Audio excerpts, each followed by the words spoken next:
नमस्कार, कंज्यूमर अड्डा में आपका स्वागत है। आपके साथ मैं हूं विपिन भट्ट और आज हम कह रहे हैं कि आपका मोबाइल एक फोन है, एक इंस्ट्रूमेंट है, कोई खिलौना नहीं। और जब ऐसा कह रहे हैं तो इसका मतलब है कि हम बात कर रहे हैं कि वो बच्चों के लिए खिलौना नहीं है। पैसिव स्मोकिंग यानी अगर कोई आपके आसपास सिगरेट पी रहा है तो आप भी सिगरेट पी रहे हैं, ऐसा कहा जाता है। इनफैक्ट ये सच भी है।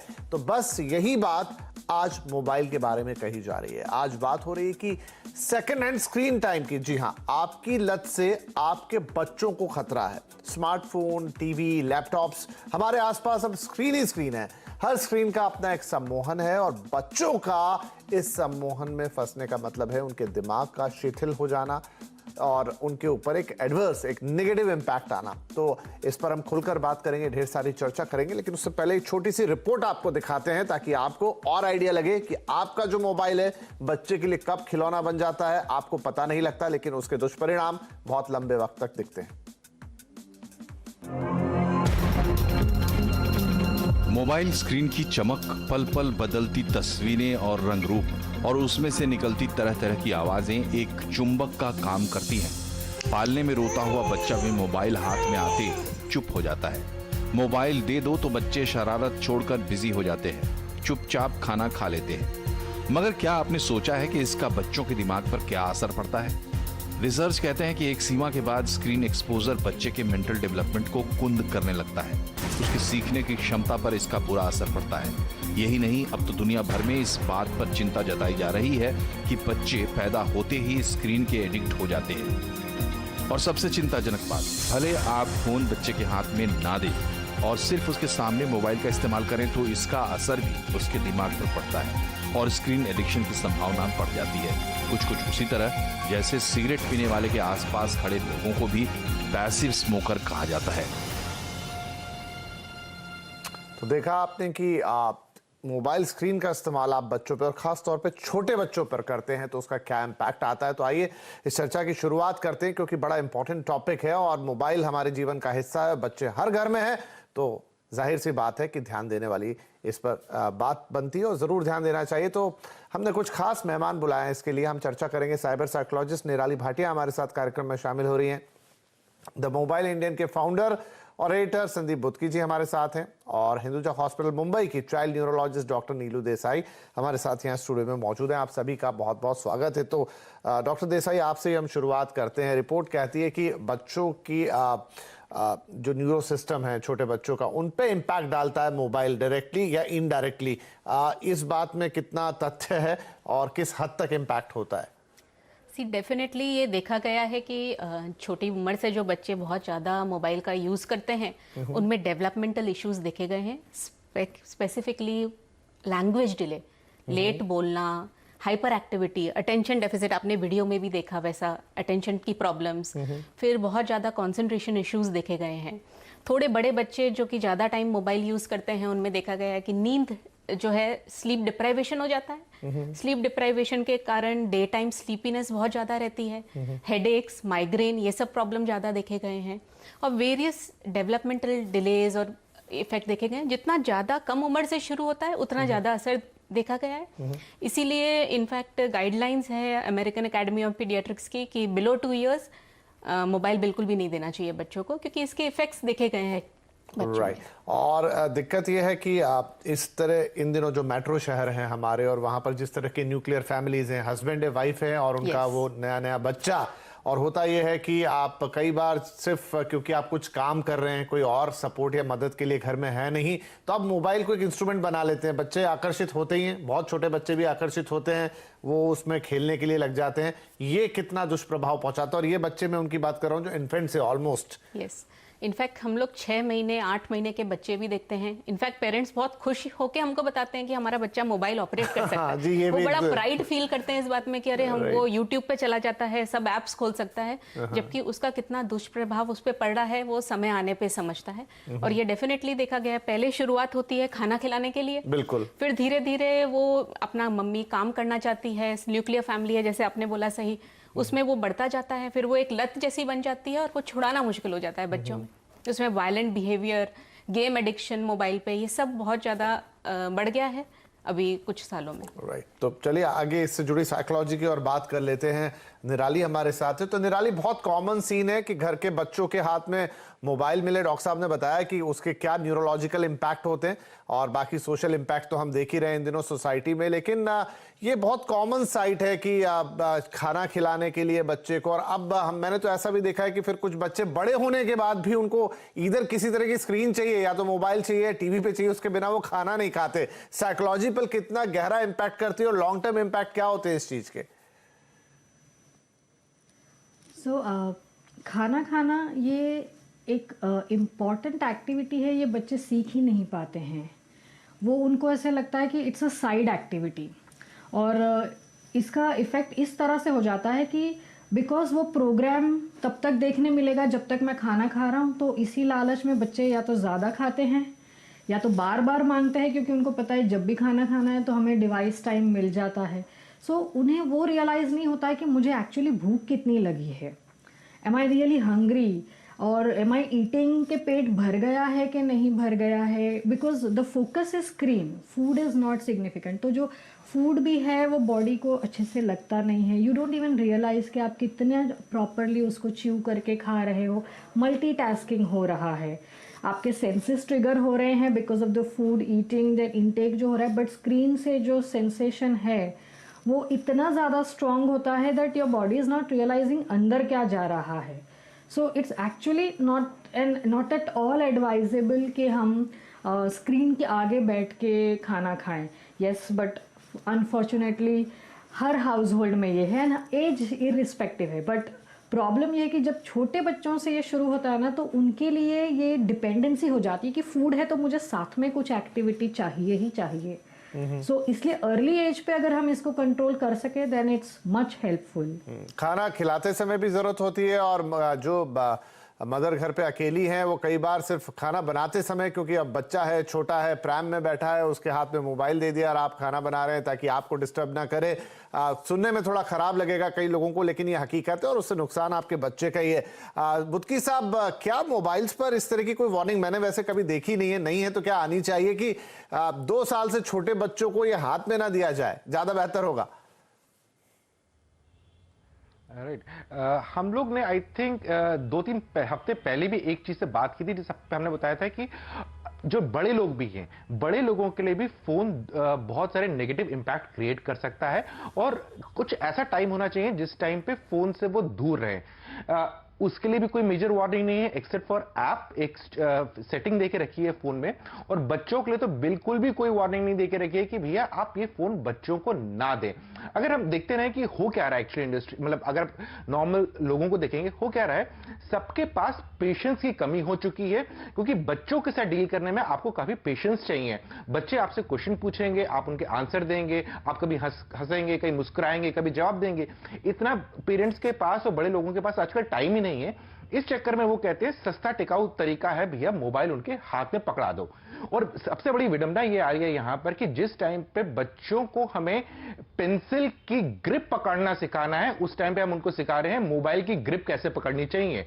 और ये खाली ये प्रॉब्लम नहीं है कि इससे बच्चों की आंखों पे इफेक्ट पड़ रहा है, बच्चे सोशल लाइफ उनकी डिस्टर्ब हो रही है, बच्चे बाकी एक्टिविटीज में जो पब्लिक डीलिंग होती है, जो लोगों से इंटरैक्ट कर सकते हैं, वहां से बच रहे हैं। बल्कि इतनी नन्ही उम्र में लगातार अगर आधे घंटे के लिए 15 मिनट के लिए भी वो एक हाथ से या 2 हाथ से मोबाइल पकड़ के यूट्यूब पे ही वीडियो देखने लग जाए या कार्टून्स देखने लग जाए, तो आप ये सोचिए 15 मिनट के लिए वैसे हाथ रखने के लिए कितना स्ट्रेन पड़ेगा उनके जॉइंट्स पे, जो उनके जो मोटर डेवलपमेंट है उस पर भी इंपैक्ट क्रिएट कर सकता है।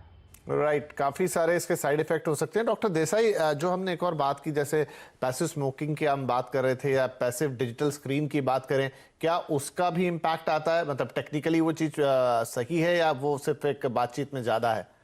नेचुरली अगर घर में बड़े लोग सब टीवी देखते रहते हैं तो छोटे बच्चे जो रहते हैं वो ऑटोमेटिकली वो भी टीवी देखने लगते हैं, तो स्क्रीन का एक्सपोजर उनको भी होता ही है, तो इस तरीके से इफेक्ट तो आ रहा है। रेडिएशंस भी रिसर्च कह रही है कि देयर आर, जो डेफिनेटली प्रूफ नहीं है, but there are lot of ये एविडेंस विच इज शेइंग कि ये सब जो रेडिएशंस है they are causing harmful effects. तो sort of passive as well as active use दोनों हार्म कर रहा है। जो बच्चे बहुत छोटे होते हैं डॉक्टर, 1-2 साल के मान लीजिए, तो उनका नर्वस सिस्टम कितना डेलिकेट होता है? क्या मोबाइल या कांस्टेंट मोबाइल की लाइट या मोबाइल का इस्तेमाल उसको हार्म कर? डेफिनेट सी ब्रेन डेवलपमेंट जो है अराउंड 80 to 90% फर्स्ट 2 years में कंप्लीट हो जाता है। अगर आप उसी उम्र में स्क्रीन का टाइम बहुत ज़्यादा रहेगा तो उनका विजुअल जो है वो पार्ट ऑफ ब्रेन बहुत ज़्यादा डेवलप हो जाएगा, और जो सुन के देख के इंटरैक्ट करके मतलब और सब चीज़ों से जो इंटरैक्शन होता है वो डेवलपमेंट नहीं हो पाता। और ये बहुत बार हमने बच्चों में देखा है जो लोग बहुत ज़्यादा स्क्रीन एडिक्टेड थे एकदम यंग एज में, उनका जब हमने स्क्रीन कम कर दिया, उनको स्ट्रिक्ट इंस्ट्रक्शंस दिए कि बंद करिए आप टोटल स्क्रीन, उसके बाद immediately with in a month parents वापस आए बोल के कि अब बच्चा ज़्यादा इंटरैक्ट कर रहा है, बोलने लगा, अभी हमसे बातें कर रहा है, तो क्लियर चेंज दिखा। हालांकि वर्ल्ड वाइड स्टडीज़ में रिसर्च में अभी तक प्रूवन नहीं है कि उसके कारण ही है, बट एसोसिएशन डेफिनेटली ये देखा गया है, हम लोग every day we see in patients. Right. अब एक महत्वपूर्ण सवाल है, आई डोंट नो ये मिथ है या कैसे, मैं आपसे भी पूछूंगा, निराली से भी पूछूंगा कि जो एक सामान्य मान्यता है कि ड्यूरिंग द प्रेगनेंसी आप जो काम करते हैं, कुछ लोग बढ़िया गाने सुनते हैं, अच्छी अच्छी चीज़ें करते हैं, बढ़िया बढ़िया किताबें पढ़ते हैं, हम देखते हैं घरों में पोस्टर्स भी लगा के रखते हैं बढ़िया सुंदर सुंदर साइकोलॉजिकल इम्पैक्ट के लिए, तो क्या ये कोई थ्योरी हो सकती है कुछ कि ड्यूरिंग, अगर मान लीजिए मदर ही पूरे 9 महीने वो काम कर रही है और बहुत ज़्यादा कर रही है, तो कहीं कोई एसोसिएशन बच्चे में आएगा? आई डोंट थिंक ऐसा क्लियर कोई एविडेंस है, but may be in future किसी ने ये रिसर्च किया इस बारे में, तो may be it would be definitely proven. May be निराली कैन। हाँ निराली, आप इस पे कुछ कहना चाहेंगी? सो एक्चुअली इसके पीछे लॉजिक ये है कि आप जो कंटेंट कंज्यूम करते हो, आपका थॉट प्रोसेस वो होता है। इसीलिए बोलते हैं कि प्रेगनेंसी के टाइम पे आप ऐसा कुछ पढ़ो या देखो जिससे आप पॉजिटिव फ्रेम ऑफ माइंड में रहो। अब प्रॉब्लम ये हो गया है कि स्क्रीन पे अगर आप देखो तो more than 80% of the time is on social media, and social media का कंटेंट वी नो कि वो कितना हमें इमोशनली इम्पैक्ट करता है। It's a very emotionally reactive medium.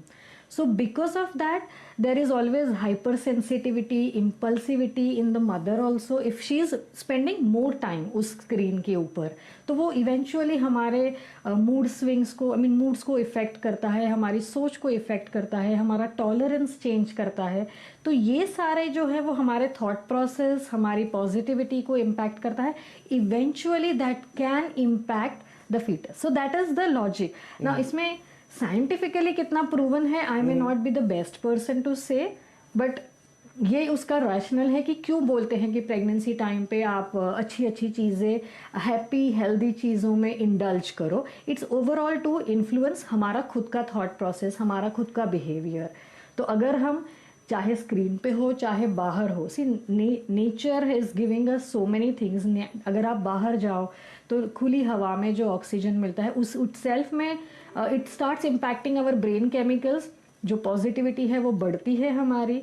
तो ऑब्वियसली फ़र्क तो आएगा अगर आप 4 दीवारी में अंदर हो और फुल टाइम स्क्रीन के ऊपर, if you are depriving your self of other external things. Right नहीं ठीक है ये बात एक हद तक, लेकिन कहीं ना कहीं कोई इम्पैक्ट तो आता है। और चलिए वो चीज़ भी छोड़ दें, लेकिन the day child comes into this world, वहाँ से तो फिर वो मोबाइल एक्सपोजर बचना बहुत मुश्किल है। मदर फादर अराउंड, दादा दादी जो भी है उसके पास मोबाइल तो होगा ही होगा। एनीवेज संदीप मुझे बताइए, एक बिहेवियर बच्चों में और दिखता है, और वो मदर फादर भी कई बार उस प्रेशर में आ जाते हैं। वो ना माता पिता को एक तरह से ब्लैकमेल करते हैं मोबाइल को लेकर कि आप अच्छा मुझे वहाँ ले जा रहे हो। कई बार बच्चे को लगता है कि वहाँ मैं क्या करूँगा, मैं बोर हो जाऊँगा, तो फिर आप मुझे मोबाइल देना। मम्मी पापा भी बड़ी अच्छे से हाँ कर लेते हैं कि हाँ चलो इसी बहाने हमारी बात तो मानेगा। तो ये ना मोबाइल मतलब बड़ी पूरी तरह से उसने जाल बुन दिया हमारे चारों तरफ। बिल्कुल विपिन, प्रॉब्लम यहाँ पर ये है कि पेरेंट्स ये एक्सपेक्ट करते हैं कि कहीं पर ही बाहर जाएं तो बच्चे अपना बेस्ट बिहेवियर दें, और उस चक्कर में वो ही बढ़ावा देते हैं बच्चों को कि तुम ये ले लो, तुम ये कर लो। शुरुआत वो खुद करते हैं कि उनको बताने के लिए भैया ये सब जरिए हैं जिसके जरिए तुम हमें ब्लैकमेल कर सकते हो। पेरेंट्स को खुद एक स्टेप लेना पड़ेगा। जैसे मैं खुद पेरेंट हूं और मुझे याद है कि बच्चे कहते हैं कि अच्छा हम वहां जा रहे हैं, रास्ते में हम यहां से कहीं किसी फ्रेंड के यहां जा रहे हैं तो पूछते हैं कि मोबाइल दे दो, हम तब तक ये देखें। मैंने बिल्कुल नहीं दूंगा मैं मोबाइल। बोला नहीं फिर हम कहीं नहीं जाएंगे, हम घर चलो। मैंने कहा वापस चलो घर, मुझे कोई प्रॉब्लम नहीं पड़ती है। अगर गाड़ी में बैठ के आप लोग जा रहे हो या बस में कहीं जा रहे हो, ट्रेन में कहीं जा रहे हो, आगे पीछे इतनी सारी चीजें ऑब्जर्व करने के लिए आप उसे ऑब्जर्व करो। बच्चा अपने आप नहीं करेगा। बच्चों को आप बोलोगे बेटे वो देखो वो क्या है, वो देखो चिड़िया देख रहे हो, जो आप वो उस चिड़िया का नाम क्या है, आप जानते हैं ये पेड़ कौन सा है। आप जब तक इंटरैक्ट नहीं करेंगे, क्योंकि आप खुद ही इंटरैक्ट नहीं करना चाहते, आप इनिशिएटिव नहीं लेना चाहते कि आपके जो आगे पीछे लोग हैं या जो बच्चे हैं उनके वेलबींग के लिए क्या अच्छा हो सकता है, जब तक आप वो खुद इनिशिएटिव नहीं लेंगे बच्चे को समझ में नहीं आएगा। बच्चा सबसे पहले लो हैंगिंग फ्रूट पकड़ेगा, और मोबाइल बहुत लो हैंगिंग फ्रूट है। उठा लिया, पावर ऑन बटन दबा दिया, पासवर्ड डाल दिया और यूट्यूब देखना स्टार्ट कर दिया या कोई भी गेम्स खेलना स्टार्ट कर दिया। तो इधर पेरेंट्स का बहुत बड़ी रिस्पॉन्सिबिलिटी बनती है कि वो इनिशिएटिव लें कि बच्चों से इन्वॉल्व हुए, क्योंकि अगर जब तक आप उनको रास्ता नहीं दिखाएंगे तब तक वो बच्चे उस राह को एक्सप्लोर कैसे करेंगे। जब बच्चा चलना सीखता है, पेरेंट्स को यह रखना, जब बच्चा छोटा होता है चलना सीखता है तो आप उसको उंगली देते हैं कि बेटा लो मेरी उंगली पकड़ के चलो, थोड़ा एक दो कदम लो। वैसे ही बच्चों को बाकी चीज से भी रूबरू करवाना है, और आंखें जो है आपकी आंखें वो उनको दुनिया दिखानी चाहिए, और फिर बच्चे उसको अपने हिसाब से ढालें उसमें और समझे कि हमें और क्या देखना है इसमें। राइट डॉक्टर देसाई, डायरेक्टली शायद आपके सब्जेक्ट से ना हो, लेकिन ये भी एक चीज है कि इन दिनों बच्चों का जो ऑब्जर्वेशन पावर है हम देख रहे हैं कि वो इसीलिए कम हो रहा है। जो बात संदीप बता रहे थे कि अब आप कहीं जा रहे हैं या कहीं गए हैं तो बच्चा देखे कि रास्ते में क्या क्या चीजें आई या जहां पहुंच गए वहां क्या है, इंस्टेड ऑफ दैट वो मोबाइल की तरफ आकर्षित रहता है। तो कहीं इससे बच्चों के ऑब्जर्वेशन पावर में जो उनका एक नेचुरल डेवलपमेंट होता है वो कहीं हैम्पर्ड होता है। आई एम श्योर उसका असर होता है, क्योंकि ऑब्जर्वेशन, बहुत सारी लर्निंग जो होती है वो देख के, ऑब्जर्व करके, आजू बाजू की सराउंडिंग्स देख के हम लोग सीखते हैं, नॉलेज बढ़ता है। तो जो अगर आप खाली पूरे टाइम मोबाइल पे गेम में इन्वॉल्व हैं तो नेचुरली वो लर्निंग तो आपकी इफेक्ट हो जाती है, वो पीछे रह जाएगी। तो उससे डेफिनेटली फ़र्क पड़ता है कि आप ऑब्जर्व करके जो चीज़ें देखेंगे, लोगों से इंटरैक्ट, सोशल इंटरैक्शन, बहुत सारी चीज़ें दोस्तों से, लोगों से मिल के सीखी जाती है। सब चीज़ मोबाइल पे अगर आप पूरे टाइम कॉन्सेंट्रेटेड रहेंगे तो वो पार्ट भी आपका काफ़ी पीछे रह जाएगा। राइट तो बच्चे का ऑब्जर्वेशन पावर अच्छा हो ये कौन नहीं चाहेगा, और अगर आप चाहते हैं तो फिर आपको ये चाहना पड़ेगा कि आप मोबाइल का एक डिसिप्लिन बनाएंगे। ये नहीं हम कह रहे हैं यहाँ कि मोबाइल कोई खराब चीज है, वो हमारे जीवन का बहुत अहम हिस्सा बन चुका है, लेकिन उस अहम हिस्से के साथ साथ उसके फिर दुष्परिणाम भी बहुत सारे हैं, साइड इफेक्ट भी बहुत सारे हैं। आपके खुद के लिए तो है ही, लेकिन चलिए खुद के लिए ना सोचे, अपने बच्चे के लिए तो हर कोई सोचेगा। तो ये बड़ा इंपॉर्टेंट है।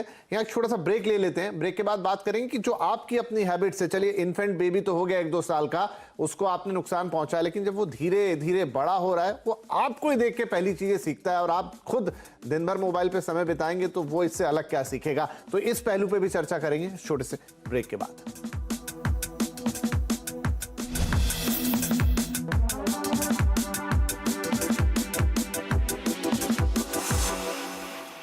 कंज्यूमर अड्डा में बहुत ही दिलचस्प इंपॉर्टेंट टॉपिक है कि आपका मोबाइल वो खिलौना नहीं है। आप अपने बच्चों को उसकी लत कम से कम मत लगाइए, आप खुद उसमें भले ही हो। तो चलिए आगे बढ़ते हैं और जल्दी से बातें करेंगे क्योंकि समय कम रह गया। तो मुझे निराली ये बताइए कि क्या इस चीज के लिए सबसे ज्यादा जो जिम्मेदारी जाती है वो पेरेंट्स के ऊपर ही जाती है, क्योंकि वो खुद इतना इन्वॉल्व रहते हैं, तो बच्चा अगर वो नहीं सीखेगा तो क्या और सीखेगा। सो अग्रीड, जैसे हम सब जानते हैं कि मोबाइल एंड इंटरनेट दोनों ही इतना इंटीग्रल पार्ट ऑफ लाइफ हो गया है कि आजकल तो काम भी पूरा मोबाइल पे ही हो जाता है। So I agree that yes, most of us parents are on mobile, but of course जो लाइक वी ऑल से कि बच्चे ऑब्जर्वेशन से ज़्यादा सीखते हैं, एंड जितना हम उनको बैठ के बताएंगे वो सुनेंगे कम, बट जो हम करेंगे वो ज़्यादा देख के वो लोग वही रिपीट करते हैं। तो ऑफ कोर्स हमने भी एक एक रोल मॉडल बनना चाहिए उनके लिए। Restrict the time, particularly family time. जी, क्योंकि अब समय कम है, आपने आपके पॉइंट से पॉइंट उठा लेता हूं, रोल मॉडल बने, टाइम रिस्ट्रिक्ट करें। संदीप ये करेंगे कैसे, कोई तरीका है इसका, कुछ टेक्निकल तरीका? टेक्निकल तरीके सिंपल है। सबसे पहले तो आप ये दिमाग में रख लीजिए, कोई भी बच्चा होगा 4 साल से पहले तक या 3 साल से पहले तक उसके हाथ में मोबाइल नहीं देना है। नहीं देने का मतलब हो गया नहीं देना है। और उसके बाद जब भी आप घर में आ रहे हो और बाई चांस आपका फोन इधर रहता है तो आप उसमें पासवर्ड्स लगा के रखिए जो आप किसी के साथ शेयर ना करें। अगर बच्चा उठा भी ले तो वो आपका पासवर्ड से फोन को अनलॉक ना कर ले और यूज करना स्टार्ट ना कर दे। जी बिल्कुल। तो डॉक्टर देसाई, अंत में मैं आपसे एक बार फिर वो बात दोबारा रिपीट करने को कहूंगा ताकि पेरेंट्स को याद रहे कि उसका बच्चे के मेंटल डेवलपमेंट पर क्या फर्क पड़ता है, क्या दुष्प्रभाव पड़ता है। बहुत कम उम्र में मोबाइल से डेवलपमेंट पे असर पड़ता है, लैंग्वेज फॉर्मेशन में असर पड़ता है। थोड़े बहुत बड़े बच्चे में attention issues, concentration issues, headaches, sleep deprivation और बड़े बच्चों में एग्रेशन, वायलेंस, डिप्रेशन, ये सब चीज़ें पड़ती हैं। और इसका शुरुआत राइट फ्रॉम बिगनिंग करनी चाहिए। Below 2 years I would recommend, जो अमेरिकन अकेडमी फॉलो करती है, even soon Indian academy of paediatrics भी गाइडलाइंस लाने वाली है। Below 2 years no screen time, 2 to 5 years maybe 1 hour, but that also under parental supervision. उसके आगे भी कंट्रोल रखिए। There are various screen control apps which you can employ, जिससे आप कंट्रोल कर सकते हैं आपके बच्चों का screen time. And be consistent and even you follow the same role model in front of them, कि वो आपको देखे भी वैसा ही सीखें। जी, बहुत बढ़िया। तो मैंने इसीलिए दोबारा डॉक्टर साहब से कहा कि आप दोबारा सोच ले, समझ ले, क्योंकि आपके अपने बच्चे का सवाल है।